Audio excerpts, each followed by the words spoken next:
આજ રોજ Visnagar city police સ્ટેશનના વાર્ષિક ઇન્સ્પેક્શન દરમિયાન લોક દરબારનો કાર્યક્રમ રાખવામાં આવેલ, જેમાં વિસનગર શહેરના અગ્રણીઓ, શ્રેષ્ઠીઓ, વેપારીઓ તથા નગરજનો હાજર રહેલા. લોક દરબાર ખૂબ સારા વાતાવરણમાં યોજાયેલો હતો. લોક દરબારમાં સ્થાનિક પ્રશ્નો જેવા કે ટ્રાફિકની સમસ્યા,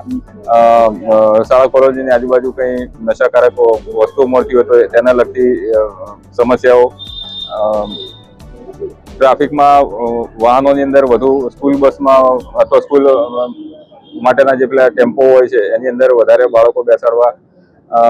અમુક વિસ્તારમાં લારી ગલ્લાને લગતી સમસ્યા, આ પ્રકારની અલગ અલગ સમસ્યાઓની ચર્ચા કરવામાં આવી તથા એનો સારી રીતના નિકાલ આવે એ માટે અમારા તરફથી સ્થાનિક પોલીસને સૂચનો કરવામાં આવેલા છે અને લોક દરબાર ખૂબ જ સારા વાતાવરણમાં યોજાય છે.